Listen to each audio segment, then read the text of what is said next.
तो इस पे नीतू जी आपसे पूछता हूँ कि आपके काफी कोर्सेज हैं, जरा एक बार कोर्सेज गिनाएंगी, क्या क्या कोर्सेज हैं आपके कॉलेज में? उसमें ये इंग्लिश स्पीकिंग, कंप्यूटर एनिमेशन है, टैली के कोर्सेज हैं।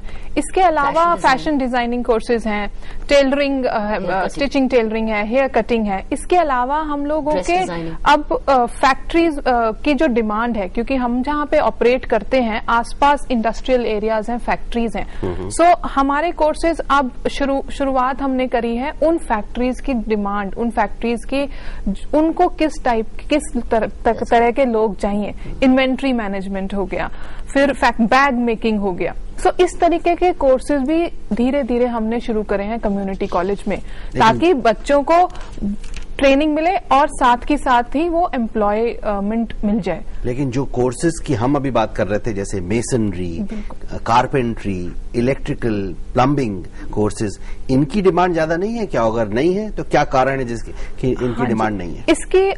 इनकी डिमांड्स कम होने के कुछ कारण हैं कम्युनिटी में। एक तो ये कि बच्चा जहाँ पे ये एरिया, जहाँ पे ये लोकेशंस हैं, स्लम्स हैं, रीसेटलमेंट कॉलोनीज हैं, मेन सिटी से काफी दूर हटके हैं, तो बच्चों को ज्यादातर उनको पॉपुलर ऐसे कोर्सेज हैं जो उनको व्हाइट कॉलर जॉब्स दे सके। व्हाइट कॉलर सो उनको ऐसे नौकरी चाहिए कि वो कॉर्पोरेट सेक्टर में जाएं करें।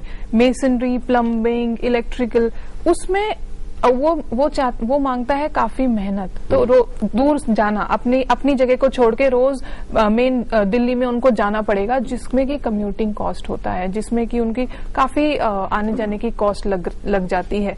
सो आसपास के जो जहाँ पे वो लोग हैं, उसी के जो अपॉर्चुनिटीज हैं, जो अवसर उनकी फैक्ट्रीज में, वो लोग उस प्रकार के कोर्सेज की तरफ अब ज्यादा रुझान दिखा रहे हैं। मतलब एक तो शायद मेसनरी और प्लम्बिंग को जो मेहनताना हम देते हैं वो शायद कम है। फॉर एग्जाम्पल यूरोपियन कंट्रीज में ये बहुत ज्यादा है, और उनकी कॉस्ट ऑफ लिविंग से अगर हम अपनी कॉस्ट ऑफ लिविंग कंपेयर करें तो उससे उस कंपैरिजन को देखने के बाद भी बहुत ज्यादा है।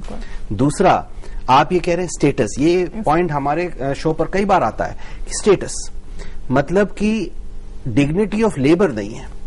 अगर हम चाहते हैं कि अगर हमारा देश सुधरे तो कहीं पर हमें हर जो आदमी who is earning an honest sweat, उसका सम्मान करना होगा, चाहे वो प्लम्बर हो, चाहे इलेक्ट्रिशियन का काम हो वगैरह। ऑडियंस से पूछना चाहता हूं, क्या ऑडियंस में ऐसे कोई लोग हैं जिन्होंने ऑब्जेक्शन या बाधा पाई है जब वो पर्टिकुलर कोर्स करना चाहते थे, तो उनकी फैमिली से कोई स्टेटस ओरिएंटेड या और कोई बाधा सामने आई? ऐसे कोई लोग हैं?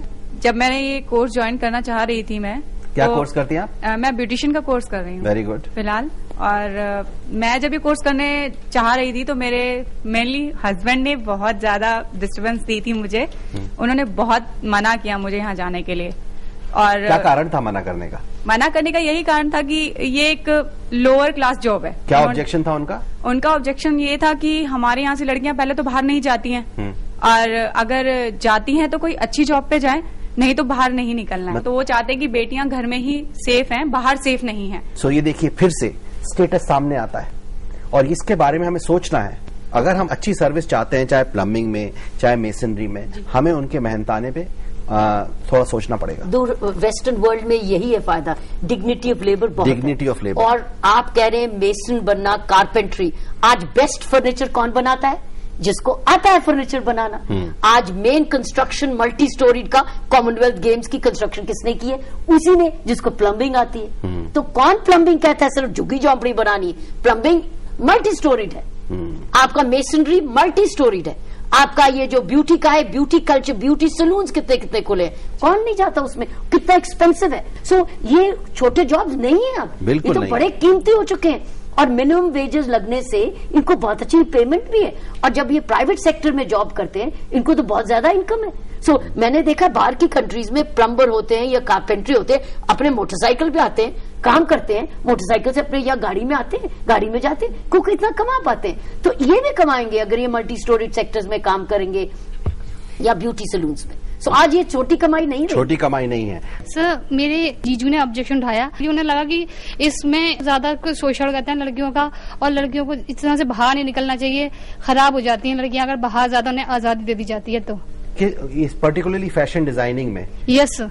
क्योंकि वो समझते हैं कि इसमें एक अलग तरह के कपड़े बनाए जाते हैं। जिसमें थोड़ा एक्सपोजर वगैरह तो उसके कारण आज हमें सोचना है, यहाँ पर तो आप स्वाभिमानी और स्वावलंबी बन रहे हो। सो ये भी पॉइंट हमें सोचना है कि हर ब्यूटिशियन को नाई का दर्जा देना या फैशन डिजाइनर को बिगड़ जाने का या टेलर का दर्जा देने से भी पहले हमें सोचना है कि क्या हम सही कर रहे हैं। अंग्रेजी में टेलर को सीमस्टर्स बोलते हैं। सीमस्टर बोल के कितनी कमाई लेते हैं। इसी नॉमेनक्लेचर्स चेंज हो गए।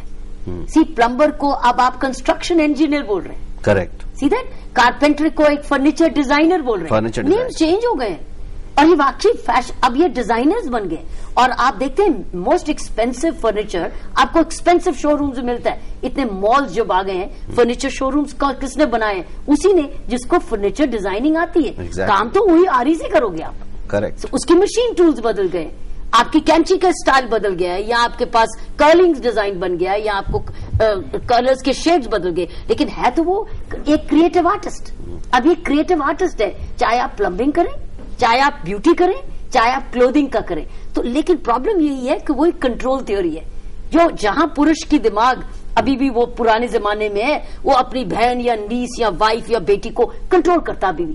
अरे आदमी का पता नहीं, कोई तुम्हारी तरफ देखना ले, तुम यही रहो। तो ये कंट्रोल थ्योरी है। जब तक कंट्रोल थ्योरी खुलेगी नहीं, तब तक इन बच्चियों को आत्मविश्वास या आत्म सम्मान या आत्म निर्भरता नहीं आ पाएगी। जबकि और फिर ऐसे कॉलेजेस खुलने का भी क्या फायदा, खाली रहेंगे क्योंकि उनको आने नहीं देंगे। ये लड़कियां आई हैं अपनी हिम्मत से, अपनी हिम्मत से, और कई ऐसी भी आई है क्योंकि माँ बाप ने भेजा भी है। So we are both the categories. तो पहली बात तो आप सबके लिए एक ताली बजा दी जाए कि आप लोग अपनी हिम्मत से आए यहाँ। अब ये चेंज मेकर्स का क्या कॉन्सेप्ट है? कम्युनिटी कॉलेज, कम्युनिटी एजुकेशन का कॉन्सेप्ट है कि बच्चों को चेंज मेकर्स बनाना। जितनी देर भी बच्चा वो हमारे पास रहेगा, वो स्किल तो ले ही रहा है, हुनर तो ले ही रहा है, साथ ही साथ वो मॉरल एजुकेशन ले रहा है, वो नेशन बिल्डिंग के कॉन्सेप्ट्स ले रहा है। हम उसमें कोशिश करते हैं कि बच्चे अपना काम खुद करें, आते हैं अपनी क्लास ठीक करते हैं, अपनी सफाई करते हैं, उसके बाद फिर बच्चे एक कॉमन नमस्कार या सत श्री अकाल, सब बच्चे जय भारत बोलते हैं। सो नेशन बिल्डिंग धीरे धीरे ऐसे छोटे छोटी एक्टिविटीज रोज हम करते हैं, जिससे बच्चों के अंदर कहीं ना कहीं वो मॉरल एजुकेशन, कहीं ना कहीं अपने देश के प्रति वो लगाव, वो सम्मान जागरूक हो, जिसका जो होना चाहिए। पर क्योंकि हम शुरुआत से ही उनके ऊपर फोकस करते हैं, नेशन बिल्डिंग के ऊपर, अपने पैट्रियोटिज्म के ऊपर काफी फोकस रहता है, तो गांधी स्मृति तो सब लोग एक्साइटेड हो जाते हैं कि आपने पूछा पहले, लिखवा लिया उनसे। हाँ जी, कि क्या क्या बिल्कुल, जानते तो उनको पूछा कि आप लोग क्या क्या जानते हो, आप लिखो गांधी जी के बारे में। तो किसी ने 2 लाइनें लिखी, किसी ने 4 लाइनें लिखी, कुछ बच्चे होमवर्क करके आए थे तो लिखा उन्होंने। उसके बाद फिर उनको ले गए कि अब आप जाके देख के आओ गांधी जी के। लिखने से एक फायदा और हुआ कि बच्चे अब जब वापस दोबारा देखने गए तो उनको पता है कि मुझे तो इतना ही पता था। सो उस वजह से वो थोड़ा ध्यान से देख के अब वापस आके उनको फिर लिखना है, फिर उसके बाद अपने प्रोजेक्ट्स बनाते हैं, उसमें वो प्रेजेंटेशन करते हैं। सो एक ये रूटीन ब्लैक बोर्ड टीचिंग नहीं है कि पढ़ा दिया। स्पोकन इंग्लिश भी है, तो इंग्लिश के प्रोजेक्ट्स भी कौन से बनेंगे? नेशन बिल्डिंग पे बनेंगे। अगर 2 अक्टूबर है तो 2 अक्टूबर के बनेंगे। इनफैक्ट जो इंटरनेशनल हमारे इवेंट्स होते हैं सिग्निफिकेंस, इंटरनेशनल वुमेन्स डे आता है हमारा, इवन फैमिली डे आता है, या international day against drug abuse आता है, सारे इवेंट्स उनके साथ सेलिब्रेट करते हैं। सो वो उसमें एनवायरमेंट डे आता है, तो environment day, world literacy day अभी गया, सो लिटरेसी डे बच्चों ने बनाया। सो अपने इंग्लिश के प्रोजेक्ट्स भी वो उन दिन के हिसाब से बनाते हैं। सो दे आर नॉट जस्ट वो अपना सिर्फ क्लासरूम की टीचिंग नहीं ले रहे, वो उसको अपनी दिनचर्या में, अपनी डेली लाइफ में कैसे उतारे, वो बहुत प्रैक्टिकली उनको सिखाया जाता है। हर त्योहार बच्चे बनाते हैं। सो ये नेशन बिल्डिंग का एक कॉन्शियस एफर्ट है कि सब त्योहार सब बच्चे मनाएंगे और सब उसी उत्साह से मनाते हैं, और उसमें उनका अपना जो प्रैक्टिकल नॉलेज है, अगर कंप्यूटर से कंप्यूटर पे प्रोजेक्ट बनाना है ईद का, तो अपना बच्चा बनाएगा। बढ़िया बढ़िया, बहुत बढ़िया करते हैं। सो बेसिकली एक तो आप उनसे सफाई करवा रहे हैं, तो हर बच्चा जो श्रमदान, हर बच्चा जो पढ़ेगा ऐसे स्कूल्स में, ऐसे कॉलेजेस में, उसके दिमाग में डिग्निटी ऑफ लेबर आ जाएगी। तो जो समानता हमारे उसमें चाहिए, हमारा जो समाज है बहुत ज्यादा हायरार्किकल है, इतनी ज्यादा हायरार्की से भी प्रॉब्लम होता है। तो जो कम हायरार्की कर दी है उसमें भी मदद मिल रही है, साथ ही साथ आप एक तरह से नेशन बिल्डिंग कर रहे हो। बहुत सटल तरीके से बहुत इंपॉर्टेंट मैसेजेस हम इसके थ्रू पहुंचा सकते हैं। ग्रीन चैंप्स का क्या कॉन्सेप्ट है, इसके बारे में बताएंगे कुछ? हमने ग्रीन चैंप्स में भी एनवायरमेंट के पूरे कोर्सेज करे, उनको बोला अपना अपना एनवायरमेंट का प्रोजेक्ट बनाओ। किसी ने एनवायरमेंट की रैलीज निकाली और कागज को कैसे बचाना है, पेड़ क्यों लगाना है, पेड़ की रक्षा क्यों करनी है, एनवायरमेंट के ऊपर वाटर की बचत कैसे करनी। सो जो जो चीजें एनवायरमेंट की आती है वो शुद्धि, सफाई, जी सैनिटेशन, क्योंकि ये जितनी स्वच्छता होगी आसपास उतना आपका वातावरण बेटर होगा। सो वातावरण की बात करते करते किसी ने लेक्चर्स दिए, किसी ने बुक्स पढ़ी, किसी ने उस पर स्टोरी लिखी, किसी ने प्रोजेक्ट बनाया। हर बच्चे को सेंसिटिव किया गया अपने वातावरण की तरफ। Very good. अब आप बताइए, आपके क्या प्रश्न हैं अपनी पैनल से? जो ये स्किल हमारा डेवलप हो रहा है, ये कहाँ इंडस्ट्रीज में कहीं खप भी रहा है कि नहीं, इसके लिए क्या प्रयास आप कर रहे हैं? हम जहां जहां हमारा कम्युनिटी कॉलेज है, हम नजदीक का जो इनको एम्प्लॉय कर सकता है उनके साथ जुड़ रहे हैं। तो अब हम उनकी, जिसको कॉर्पोरेट लिंकेज कहते हैं, उसको कॉर्पोरेट लिंकेज कह रहे हैं। और हम उनको कह रहे हैं, आप बताओ आपको कितने स्टोर कीपर चाहिए, आपको कितने रिटेल मैनेजर चाहिए और कितने लड़के लड़कियां चाहिए। हम उतने कम्युनिटी में ये कोर्स अनाउंस करेंगे, कोर्स डिजाइन करेंगे और फिर आप उनको एम्प्लॉय करेंगे।